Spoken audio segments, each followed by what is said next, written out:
Okay.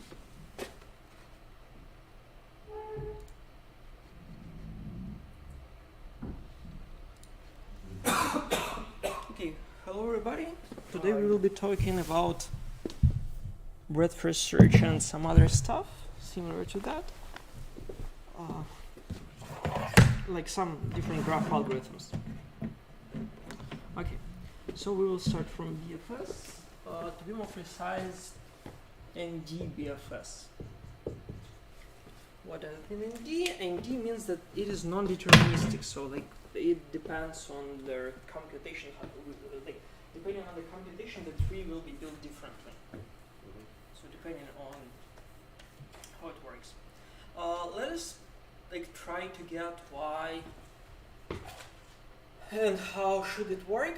So remember, their standard BFS is that we have a queue and then we take element from the queue and try to update their distances from the source.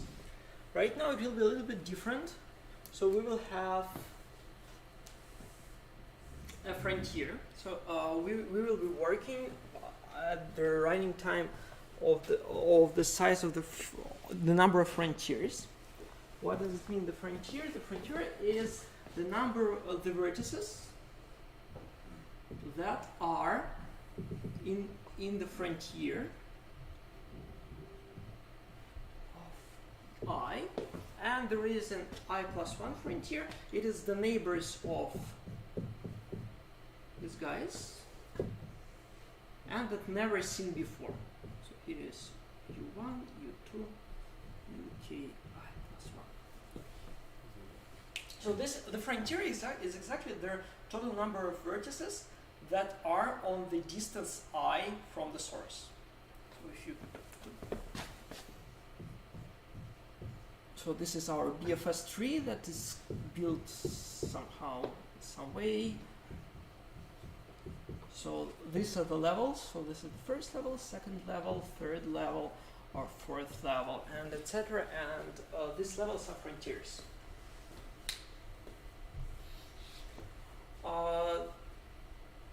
Okay, so at each iteration, like we go sequentially by each frontier, and in each iteration, you should come from the frontier of I to the frontier of I plus 1. And we have to check that that these new vertices are new and has never been seen before. Okay. How to move from frontier to frontier?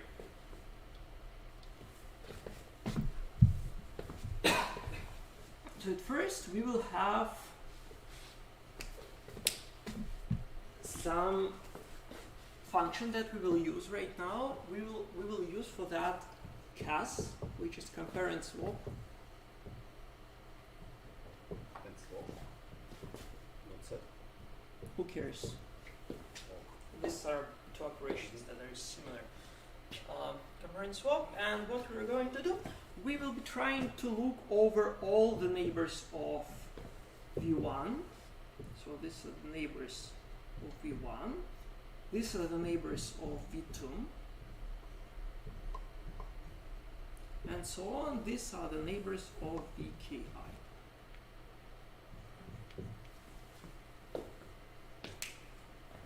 But some of these vertices are even already iterated over, or it is possible to have the same vertex in different buckets. So what we're going to do, we will create a special array A of CAS objects, like array A, and what I will be doing for each array, we will have the vertex, and it is 0 if it was never looked over, or it is 1 if it was. We iterate on the frontiers sequentially. That's a good question. Like, I will come to this in 10 seconds. Now it's not determined. It's not determined because I will now explain. So the problem is that we want to go over all the neighbors like in parallel. So you want to go for each frontier in parallel. You take the frontier, you go in parallel for all their edges that are outgoing there. And then what you are doing when you go from the from their edge v2 to x, then you will say a x dot cos of 0 to 1. And this means if here is x, the only one will be left in their in this array, only one. So I mean either this or either this, because we will do the compare and swap to 0, 1, and only one of them succeeds. So only one x will be in the tree, otherwise it will be like empty. So A is kind of used array. Yeah, A is kind of used array, yeah. Okay, so let's try to implement that. If we can't cast, we just leave blank space, or At least like if you have a cast, some cast has succeeded. yeah, I mean for other casts. For this one, I mean, yeah, yes. you will leave it just empty. Oh, Okay, so we have frontier. You have frontier, which is at the beginning the only starting vertex S. Then we go while frontier not equal to like empty set. What we have to do at start? At start we have to get the new frontier. For that, we need to come up with this array. So we will say, at first, we will calculate the size of this array with their scan on where each vertex is corresponding to somewhere. So we will come with array dag, which is dv for v frontier. We can do this in parallel, right? So like we create this array just by copying their degree of each node there. And then we say that dag equals scan dag. So what does it mean? It means that this guy is starting 0, this guy is starting from D1, this guy is starting from D1 plus D2, and etc. So we will know the start position of each block into the target frontier array. So we create frontier prime with new int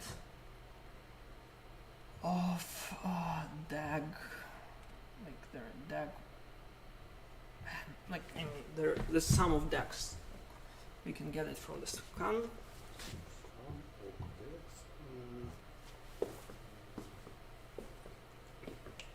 Sum of d. Yeah.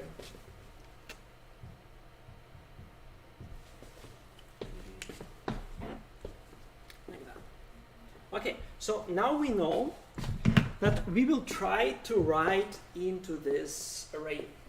So we will try to copy each guy there. So what we are going to do, we just call P4 for vertex in frontier,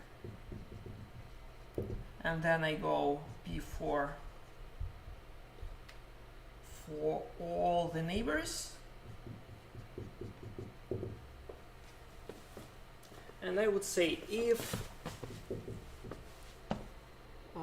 a ui dot compare and swap from 0 to 1 if we're lucky, so we're the lucky guy, and we just write here in the frontier prime equals frontier prime of sum of dv where v is Dag of just dag of no, it's not dag, it's like x less than equal than v plus I. less than e plus I equals 2ui. So if we are lucky to set the cos, then we have to put this vertex into the frontier. At what position you have to, like, if you consider the vertex v y here, you know that it starts with d0 plus d1 plus d2 plus dy minus 1. This is its position. And I is the number of, like, this is their ith neighbor of v. So we just check whether we already cast ai, and if we cast it successfully, then we have to put in the frontier prime their ui in the corresponding place.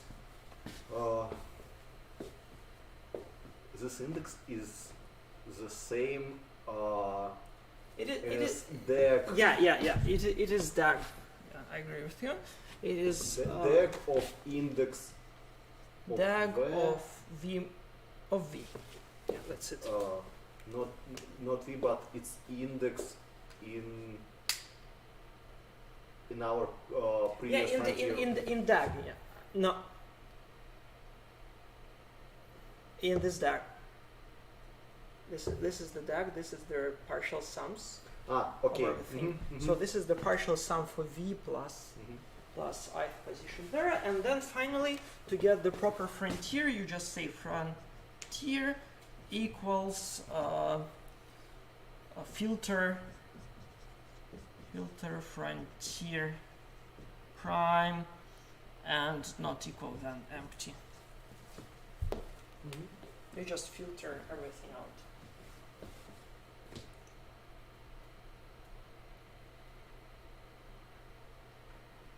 Okay, so it seems to work quite well on their large graphs, such as, I don't know, their rod maps or social networks, so to find the shortest paths there. However, when it is their bamboo or something like that, it will still be failed because, like, their span of this algorithm at least the diameter of the graph, unfortunately. So, like, there is no way you can deal with that, like, using this BFS. What? At most. No. I think it will. Oh yeah, at most. I would say at least. By the way. No. If it is at least, then it's diameter. Yeah, I think. Yeah, not more than diameter. Yeah, I agree with you.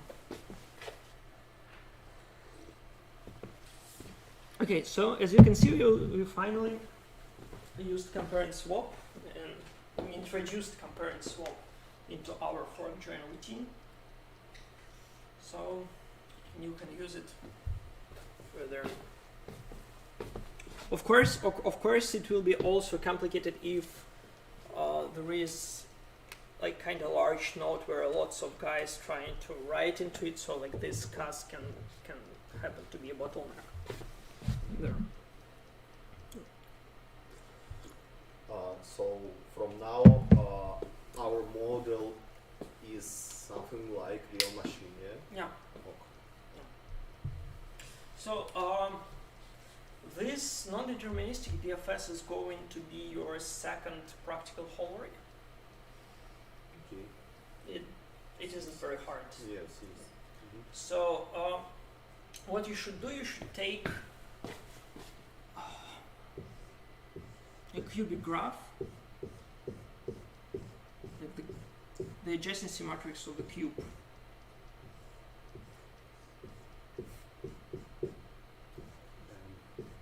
What? Like the vertices are. Yeah, so the vertices are other small cubes one by one. So like this guy has neighbors ok. like left, up, down, right, and there is one guy in this direction. So like the inner one has. I understand that. So what I want to see is that we're starting at the 0, 0, 0, and we have to go to n minus 1 and minus 1 and minus 1.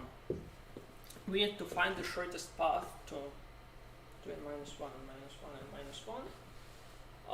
I understand that you could say me, oh, this is pretty trivial. I know their path to this vertex in O of 1. But I'm asking you to write their code that to write the BFS that will find exactly this value. So you should test it on this graph because it's kind of very well parallelized because it has like their depth n, the diameter n, and n squared elements per layer. So it has enough parallelism there, so it should work pretty well. Should we generate edges randomly, or we just take all the possible edges? You just only have to know their neighbors of each edge, and that's it. Well, Like you don't have like I don't remember right now what are there. I think it should be 500. The size of this guy should be 500. The requirements are still the same. You have to get 3 times faster on 4 cores. There is no strong feelings about generating their edges on as you go. So you don't have to create a list of edges at the beginning because it will take too much memory on your machines, I guess. Like you don't have like 100 gigabytes per your machine of RAM. So you could generate like, the neighbors as it is ongoing. I think this is not the hard part. No, just six edges from like up, down, left, right, and like forward, backward. what's the non-deterministic part of our algorithm? It seems to This class is non-deterministic. that means that we don't know exactly where we come from to this. No, we know where we come from. Yeah, but time after time we could reach different results. Different spanning trees. Yeah. Yeah. This is exactly the thing that the spanning tree, depending on the run, can be different. I mean, it still returns the shortest path to everybody, but you cannot be sure about anything else. Okay. So we can go to parallelize frontiers. No, right now we're going another approach, so it will be not BFS. Yeah. We should compare with usual Q implemented BFS. Yeah. Yeah, you should compare it to the simple BFS. Yeah, that is the vanilla one.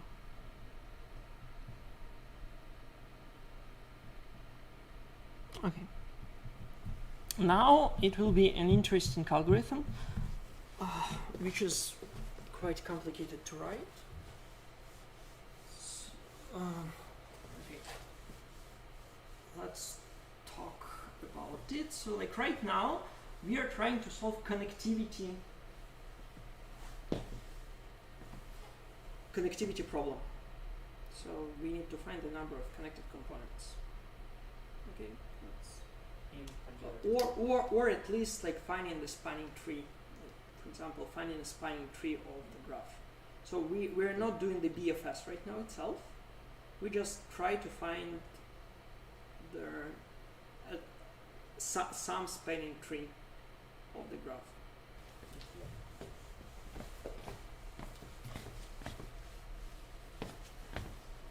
Possibly not minimal.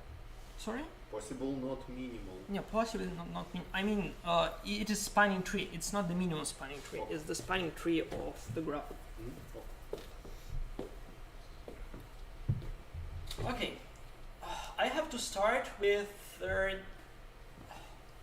beta alpha decomposition. To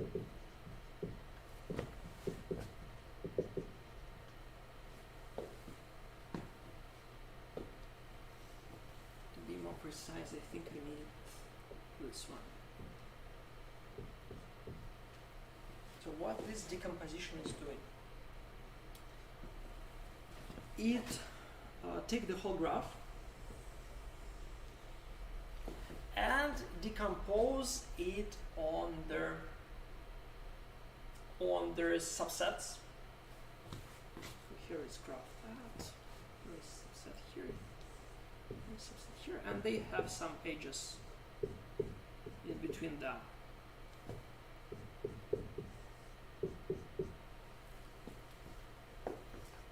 What is the main thing about this decomposition? Is that it will say that the number of edges in the new graph is less than or equal than b number of edges. So if b is 1/2, for example, then we will do the decomposition such that the number of edges in between these new large vertices is not more than b times their previous number. So b is some constant. And I will say that the diameter of each component, gi, is not bigger than logarithm n divided by beta.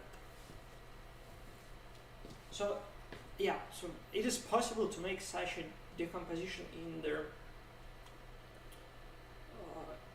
in the parallel manner. I will explain this a little bit later. How to do that, but this is exactly the thing that we are trying to do. So like you have the number of edges after one decomposition will decrease by beta, and diameter is small exactly so that our local BFS can get through all their elements no more than logarithm n. So this is done specifically that the span of our algorithm is logarithm n. The span of the iteration, sorry. Because like this one is less than n divided by beta. Why does such decomposition exist?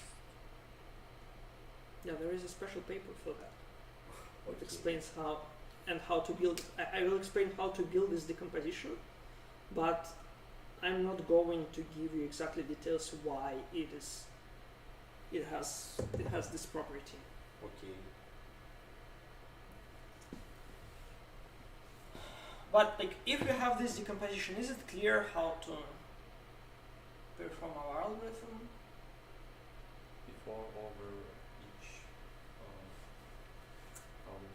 each component and traverse it, and then traverse the graph based on build it on these components. Yeah. So you just got one when you get the super vertices, and then you have the number of edges less than beta e. Then you build the new graph, then you did it again, your number of edges will be less than b squared e, and so on and so forth. So like in logarithm n time, you will get all the graph as one super vertex. So like that's the main, this thing is the main in this algorithm, because it allows you to prove that that all number of iterations will be logarithm of n. Neither it was depending on the diameter previously, like we know that BFS couldn't work faster than the diameter of the graph. While here, because we start to grow these components from different positions randomly, they kind of will grow up not much. They will grow up no more than logarithm n divided by beta, and they will have not a lot of more edges in between. Okay, when we traverse our graph of pseudo components, Yeah. we choose an edge for spanning tree as a random edge of these initial edges. Yeah, yeah. Connect this. The pretty funny thing here, the pretty interesting thing here is that there is some also like good point of this algorithm is that it works if we think about multi-edges.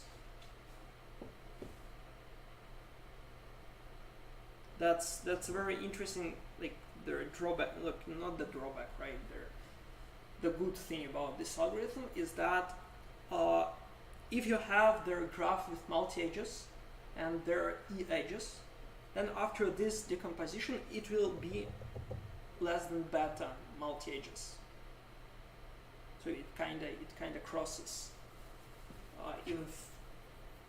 even in the number of their how much time there is, how many edges there are in between.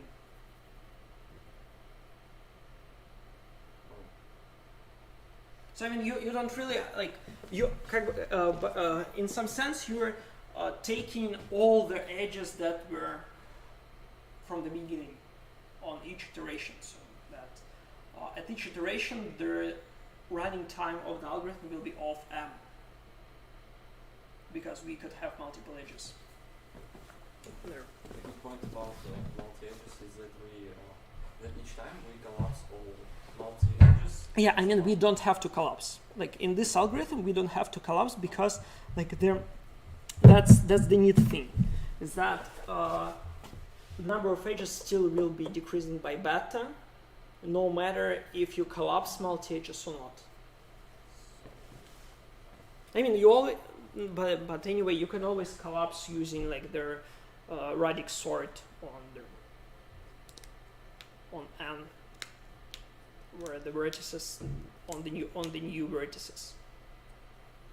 So we traverse our supergraph and recursively traverse super vertices. I mean, this is not the traversal, right? So like these parts here are already their spanning trees, like the edges of the spanning tree in these small graphs.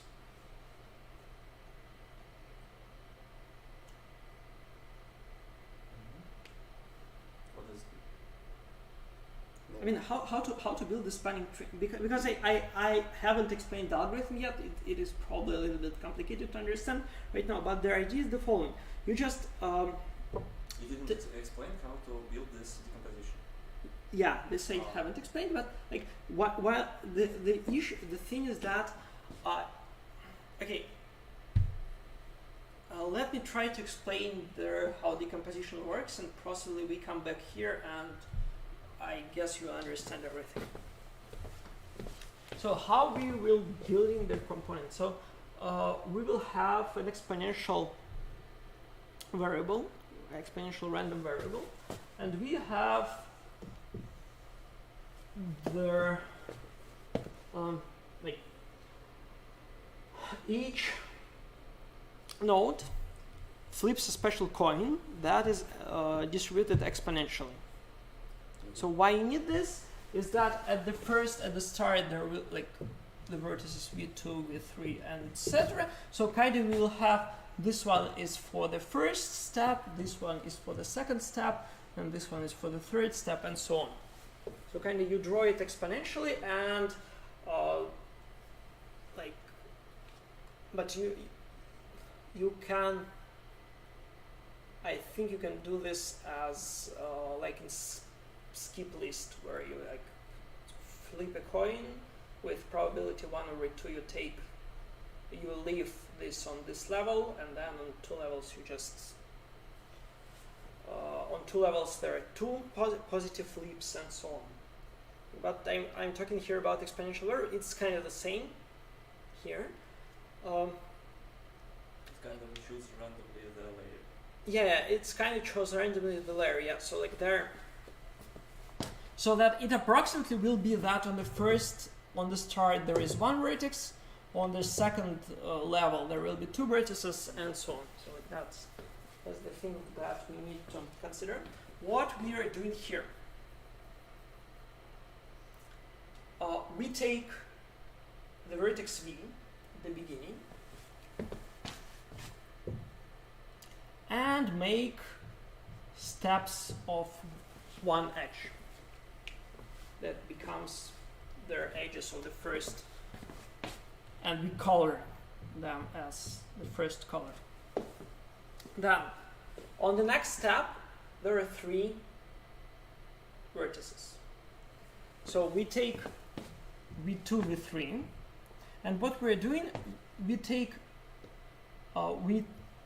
one step for 2, and we take one step to 3, and we make a second step of the guy on the first.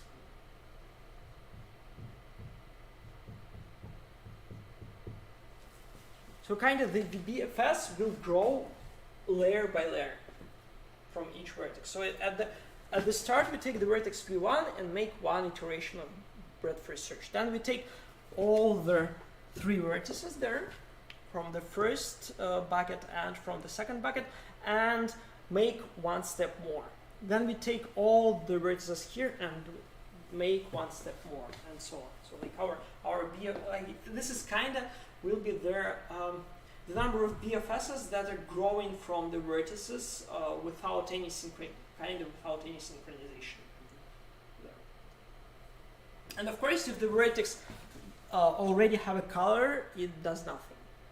I mean, if the vertex is already was the neighbor of 1, then we do nothing and we do not call BFS out of it. So and by that, you will get the connected components after like while not all vertices will be like while there is at least one vertex that is uncolored, we do this.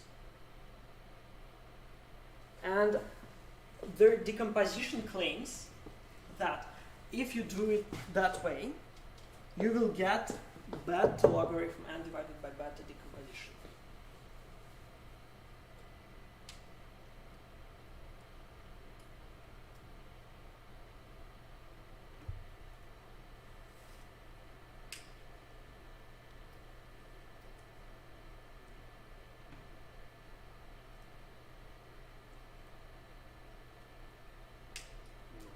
It already smells bad. Why? I mean in the implementation? Or in which sense it smells bad? To understand why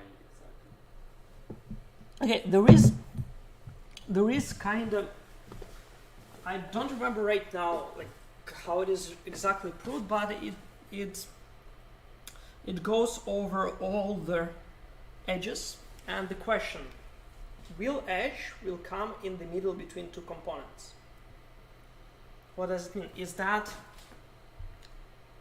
there is this center here and there is this center here. These are components here, and you have to understand whether it is.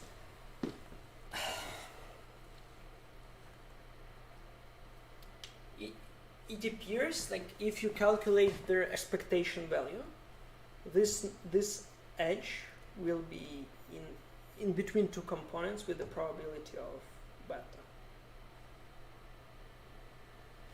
Or just absolutely random graph. Yeah, linear graph. Yeah, Looks like a match. yeah, it looks like magic indeed. I mean, there is a the algorithm itself is not really interesting. The decomposition is like the algorithm is pretty trivial, right? So like we make decomposition goes recursively, make decomposition goes recursively, and so on. I don't remember right now why exactly the expectation of an edge to be in their trees that. Well, actually, the algorithm itself is not so obvious.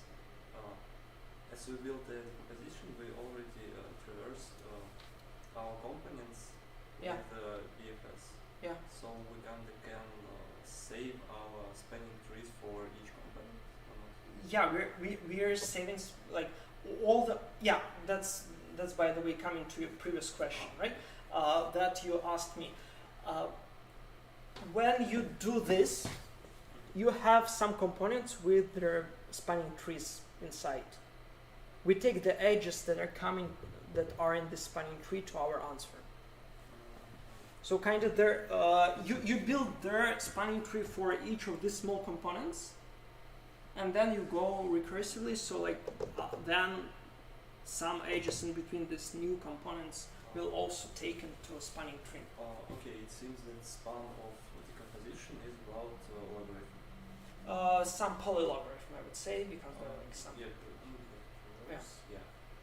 But what about traverse of super edges? We don't exactly know anything about its structure. It could be a bamboo again, and what size it has.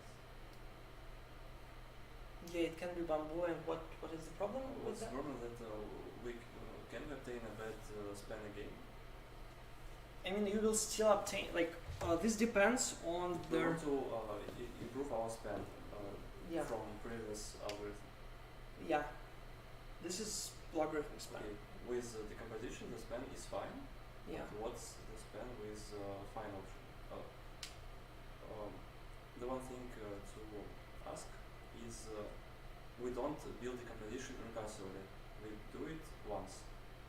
No, we do decomposition at one iteration. You get the super vertices, and then you consider a new graph that is built on these super vertices, and then you make the decomposition of itself. But we saved our span trees. Yeah, we save the spanning tree that are inside these components, but we never chose their in-between edges here. The in-between edges of their larger of these We components. build decomposition on graph with super edges. With this. Yes. On the second step, we build the decomposition on the super graph.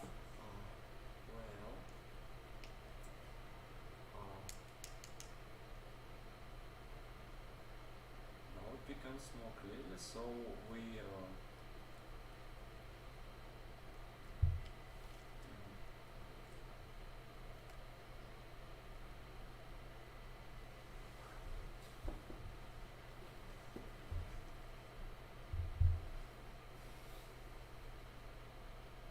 Do you understand something?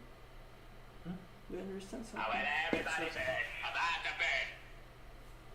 Yeah, it's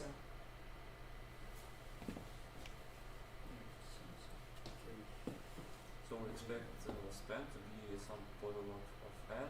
yeah. I mean, the number of iterations will be Polylog of n. logarithm Yeah. because beta, right? You multiply by theta, and then like on each iteration the diameter is logarithm n, so it's kind of logarithm n. There is no problem to build the next iteration graph. Yeah. Just, Yeah, just take it to this decomposition function, and we're done. we iterate over all vertices and component and calculate to which colors we have an edge. Mhm. You said that we don't have to We don't have to merge do this. anything with Yeah, this. we don't have to do anything with multi-edges. Yeah, Why? Because That's- decomposition that's because of the composition. Yeah, it works fine with multi. yeah, it works fine with the multi-edges. Okay. Yeah, I mean that's quite magic. I agree with you. But this is exactly what they wrote there. So you don't care about multi-edges. They will still be less than beta times e in expectation, of course. This is in expectation, so like it doesn't have like this is random, right? So like the bound is in expectation, then even there with high probability. I mean, if you take the bamboo or something like that, you will obviously see that you will it will, like if you take the bamboo, you will see that there will be components like that, and their size is logarithm n again. So that's why it is good for parallelization, because like it can start their decomposition in random places.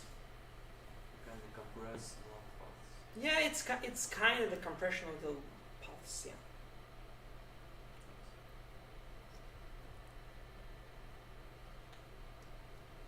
Do we randomly shuffle vertices before we split them by groups? Typically, you just throw their their random exponential variable. So this is just for you to try to explain what does it mean, the exponential variable. Like it of course depends on beta. This exponential thing. Iterate over all vertices, flip a coin for each, Uh-huh. and if it shows. And I would say we value. sort them. We increase some value for them, and then next iteration we do the same for vertices that got one value for flip coin, and once again. Yeah.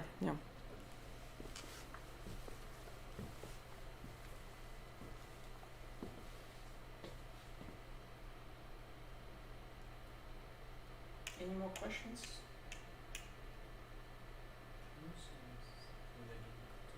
Yeah, I can. There's no components.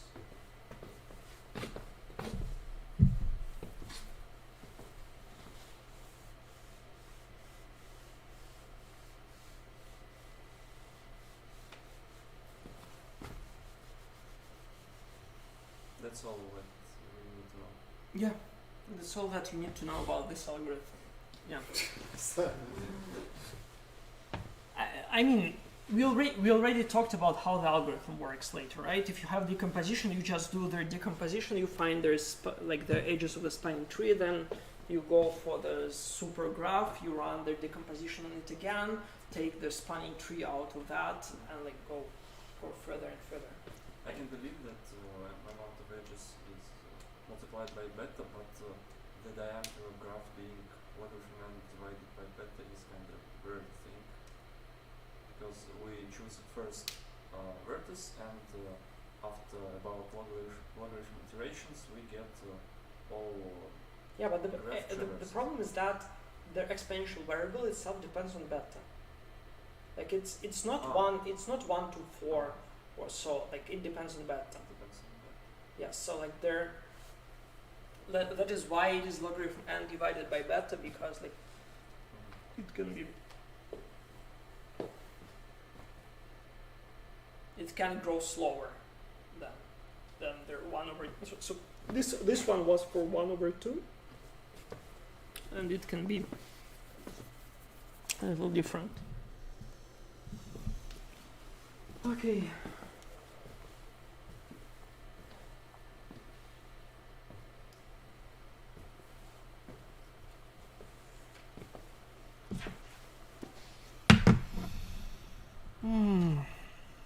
Okay.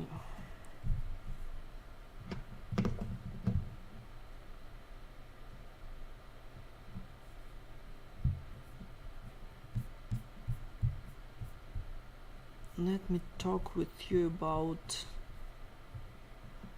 the next algorithm, which is the next graph algorithm, which is done using deterministic reservations.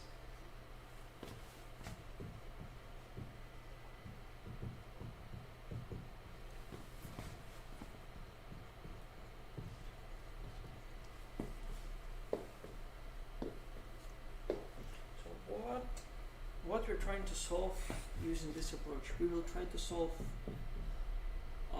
maximum independent set. So you're given a graph, you have to find their Maximal set. the set that the vertices are not connected by an edge, and you cannot get another another vertex to the set. It is not maximal, which is find their largest independent set overall, but this is minimum, so like that you just cannot add another vertex into this term set. Okay, and spanning tree and minimum spanning tree. So how typically this algorithm works in usually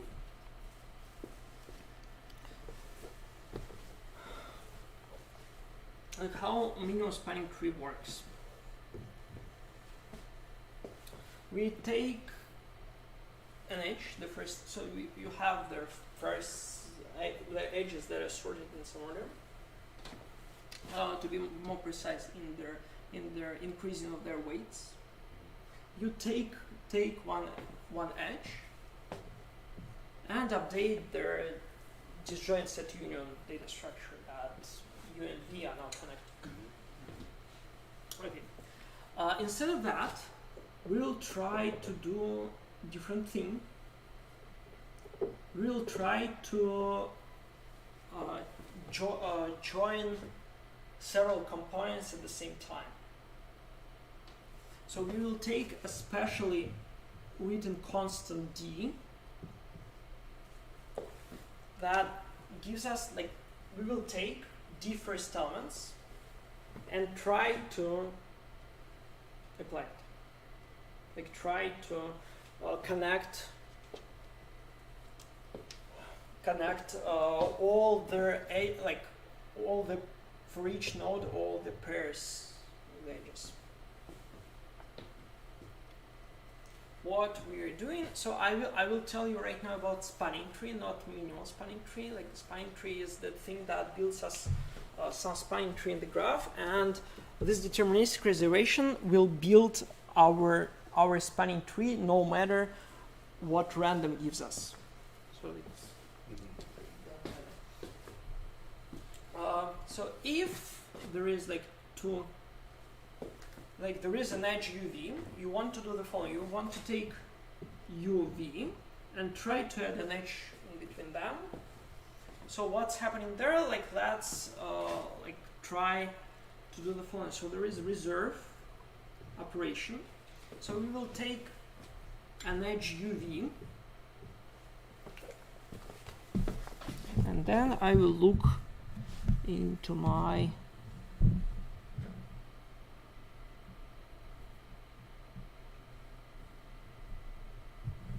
so the reserve, reserve will be by the identifier. To be more precise, so like these guys have identifiers like 1, 2D.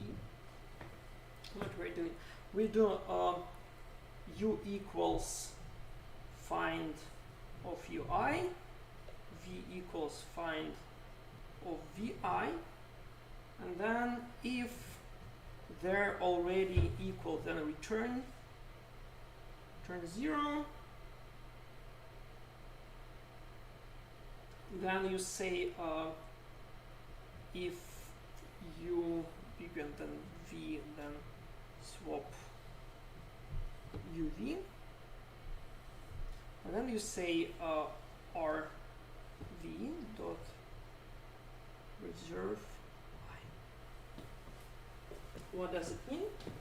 It means that we take the edge that is its number is I, so we consider this the first D edges, and then we try if this node's already in one component, then you do nothing. Then you take the smallest one, and then you say, okay, this vertex V for future will be reserved by I. What this reserve does, like, you have a register for each element that we need, so for each vertex in this case, and reserve does the following. It makes compare and swap on on this RV to I. Mean cuts to be more precise. So what does it mean is that if there are several edges that are trying to reserve the vertex V for the future, so like this guy will be joined, we just take the minimal one of them. So suppose that the first and the third edges are trying to join two nodes together. We just take, there will be like RV dot reserve 1 and RV dot reserve 3. So like this is the first edge and the third edge. And if you do this concurrently, the one with the smallest identifier wins.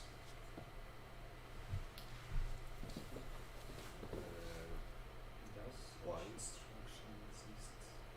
I mean, you can implement it using compare and swap. You should, Ok. So if, for example, So, like, one let's- comes after the 3 cast, we set their 1. so yeah, so their algorithm is similar. So like it will be pretty simple. Reserve I would say, then I would say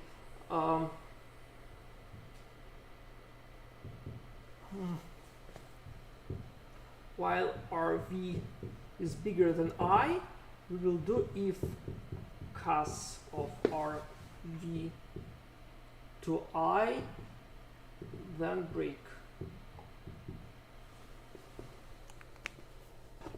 So we just say if the current value in RV is bigger than I, then we try to compare and swap it to this I, and that's it.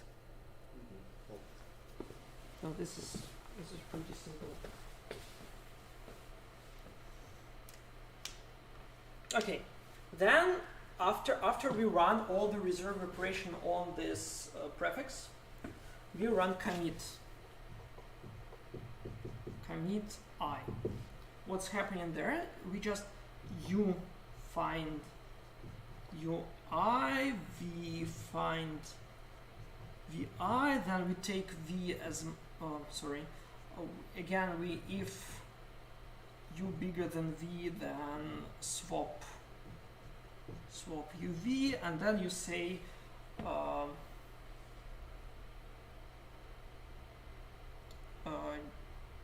join U to V.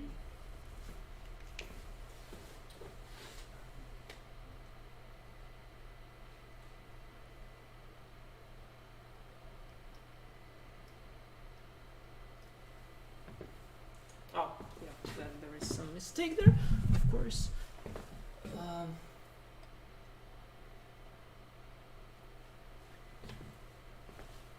Looks like that. Like this guy, like I would say, sorry, one mistake here. We already should know U and V. We already should U and V in the reserve. This is UV we already know on the previous reserve thing. So we just say if RV equals to V, then join Equals to E. V U RV is index of I. Yeah. Yeah. So from the reserve, you know U and V. Okay, for the future, you just add it into their special class, so you load it. So then when you make commit, you just take V and U that were obtained here, and we just say if V was reserved for I, like here. So we try to reserve it for the iteration for the edge I. We just check whether it is I, and then we join them. We join V to U. join set union for each vertex? Yeah, we have like the Okay. some radius join set union Yeah. that can operate find and join. Yeah. Then we go in parallel for some subset of edges. Some prefix of edges, yeah, some prefix of the size Go d. in parallel and do for each reserve. And Yeah. after they are reserved, Yeah. they do did reserve. We do for each in parallel. So the again. algorithm, right? The algorithm is the same. You just go for parallel for I1D. You say reserve I, and then you make parallel for I1D commit I. So fine. What's the need to reserve on the that vertex is would be reserved with edge of minimal index? Yeah, that's your minimal index. What's the need? Oh, what's the need? Because we want to, like, this is deterministic reservation. So, like, what do we mean by that? Is that depending on any run of the algorithm, it will return the same answer. That's the only reason. Yeah, that's the only reason. There is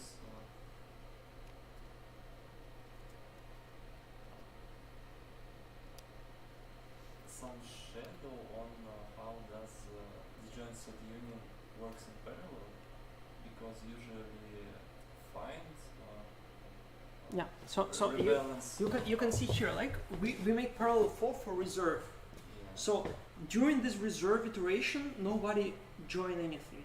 But find can Optimize by according to Find and optimize. Okay, yeah, we don't have this optimization here But- yet. Like, this is. uh, By the way, I think we can have this optimization, and everything should be fine. Because you always like the main thing is that nobody just insert any other edges. Like this find will work still perfectly. we only need to set parent with cast.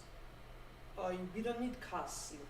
We don't need even so cas. we I mean, won't- it will in any way you will like how typical it is, how find works. You just go to the root Yeah. and set everyone on this root to their head. Oh. Like nobody changes the head, Okay. so you will still get to the parent. So like it's So we won't leave this path from our parent. yeah, we never leave this path. Yeah, we never lose their Yeah, root of their. That Root of sounds the frame. cool. What's with join?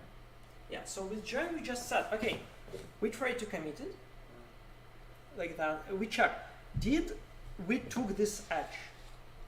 If we took this edge, we join v to u. So like p of v equals u. So if you have an edge that can connect to different units, then we reserve only for a single vertex. Yeah, we like in there's terms of spanning tree, it's enough to reserve one index. Yeah. So we don't even have an option to join VU and the UV. Yeah, because we already did this. Like v is less, v is bigger than u. Yeah. We join each union once. Each pair. Each pair once, yeah. Um, So what's happening later? So we did this on some prefix. There are some edges that didn't have a commit anything. Like there are two ways, right? So for the reserve, if they're in the same set, in the same connected component, we just throw it away. We don't care about that. In the commit, if it is not lucky to commit anything, we just leave them in their set. So we just filter out all the guys that do not have So we will just here return a 1, Commits argument is v. return 0. We leave, so like there are two things. At first, we compare, check the reserve, and if like this edge is already in the connected component, we could throw away the next iteration. Like we don't care already about that. Here, if the edge was committed somewhere, so like we can commit it, then we just join them. Otherwise, we just leave this edge for the next iteration. I think there is kind of mistake. We commit no image. Where do we have v from? Oh, it's the end of if. It's the here. Yeah, I mean typically you create the class step, which is int I and int uv here. So and this step has two functions, reserve and commit. So that, and int is stored, I is stored here, and uv after the reserve we know uv, we kind of store for this edge as their information there. And then we can make commit without any problems because UEV is already read. When do we clear this reserve mark? So we reserved some vertex V, Mm-hmm. joined it, for example, then we should like clear it. Yeah, we should clear it. But Check, that's a good question. Should clear it. What's the problem? right now for vertex V we have set I as reserver. Yeah. Okay, there is no problem, right? You just go parallel for over all their. Yeah, I Just mean send between iterations. Yeah, between iterations we should unreserve everything. Yeah. Actually, nobody cares. Because it's only theoretical. No, this is not theoretical. I believe it can be implemented because it looks similar to the first BFS algorithm. Kind of very similar. It's not that. I mean, you have first D edges. You just check everything there. You just crush them, filter out to this, and then you consider like the next D starting from this point. So like their edge could be there for several iterations if it gets unlucky. We sort out the half of. We sort out not the half, but the ones that successfully commit. Oh.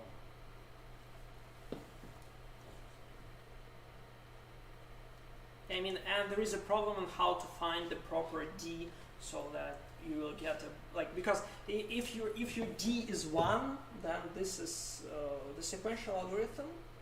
There is no problem with that. But if you have 1 to D there, then you have lots of conflicts there. So like they're quite like the problem is for the specific input to find their normal D. That should be done. That should be taken. If we sort edges by weight, then we get the minimal span. Or not? Yeah, it's a little bit that. It's a little bit that, but this is going to be homework.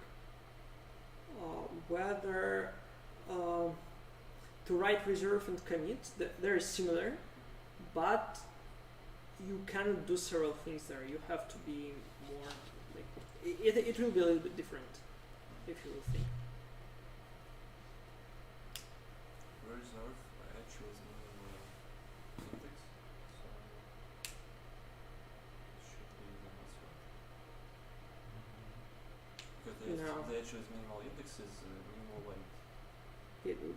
Let's not discuss it right now, okay? Or The homework. We could discuss it later. Okay, so this is for, again, okay, the algorithm works the following. So like, we just run P4 on the reserve, everything on the prefix, then you do the commit of everything on the prefix, and then you do filter. And of course their reinitialization, as Alex said.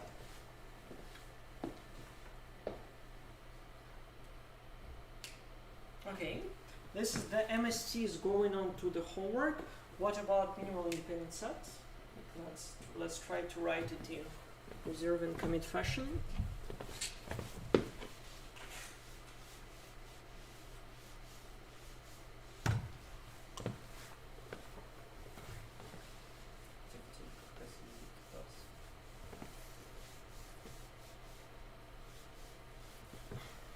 So you have reserve commit. Okay, right now, who are the elements of the array? Vertices. Yeah, this is vertices right now.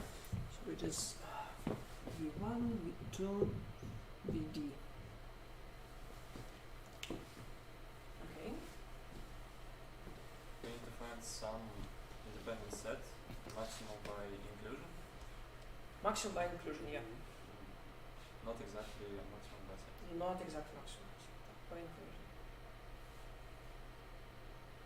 Then we can probably do in the same fashion, but Let's at first decide how their sequential algorithm works. Okay. So how sequential will work? Find some. We can traverse by BFS and choose. We can color a graph in two colors with BFS. Yes, we can. Like we don't have BFS here, right? So so- we're considering the sequential version of the like kind of indeterministic reservation. This are greedy, like this is the greedy I algorithms. think we can take just by one by one, Yeah. and if it isn't neighbor of any vertex in set, then we add it. Yeah. Yeah, we just take the first vertex, mark everyone who is connected as bad, and then take v1. Then you take v2. If it is bad, then you just throw it away. If it is not, you just add it to the independent set and then iterate over all the neighbors and remove all from the set.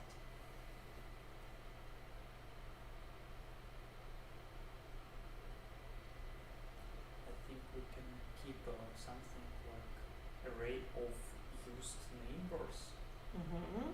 and do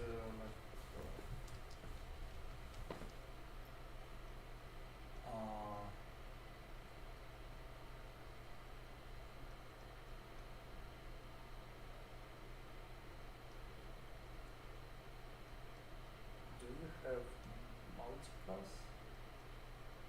It can be done without class at all.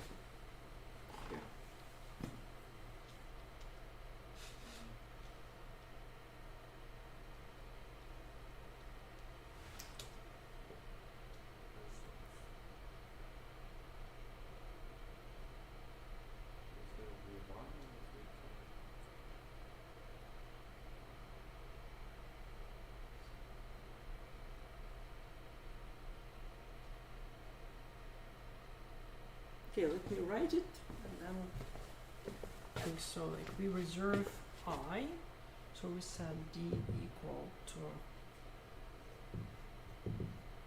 I degree, and then we have flag in, and then we go over for neighbors.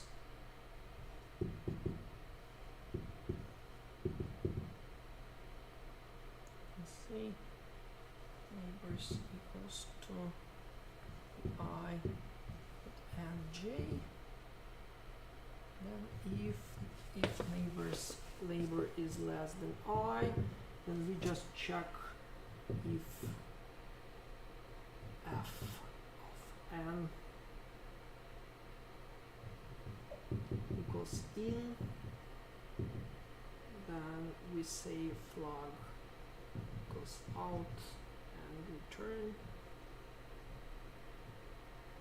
else if fn goes live, then flag goes live. So each vertex will be in 3 states. It is in, out, or live. What does it mean?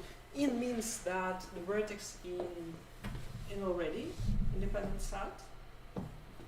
Out means that it is not independent set at all. And live means that we don't know yet. So what we're doing here, we go over all the neighbors which are less than our identifier, because only them can tell us whether we are in or out. If the vertex is already, like the neighbor is already in, then we are out. Otherwise, if neighbor is live, then we are still live. Yeah, and at the start we said that we are possibly in, of our flag is in. And commit then will be pretty simple. We just say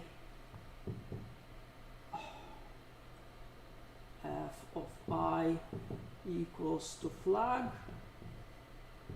return flag not equals to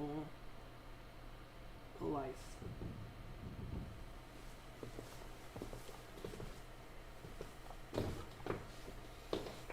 So what's happening here? So again, reserve, we just go over all the neighbors to the left and consider if one is in, then we already out, otherwise we're live. And then we try to make a commit. We set the current flag is flag that we calculated here. So this will be their current flag of their vertex I. And then if the flag is not live, then we can filter it out, because we already know for this vertex either it is in or out, and you are leaving only live vertices there.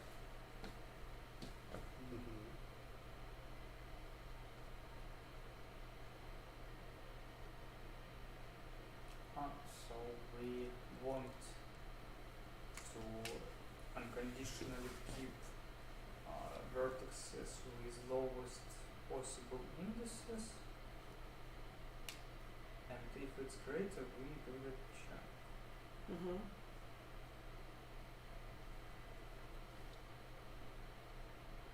And this I is position of vertex in the array. Yes. Yeah, this is the position in this array. So you kind of do like why you check only the neighbors that are less, because like if you take this one by one, then it will be the same computation of the flux as what we're doing there.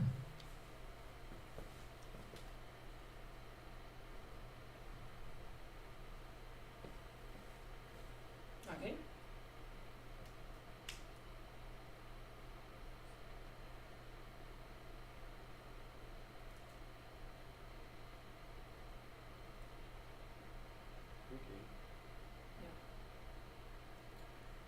I think that's it for today then. See you next week. Oh yeah, the homework is to write Newell's by tree in deterministic reservations.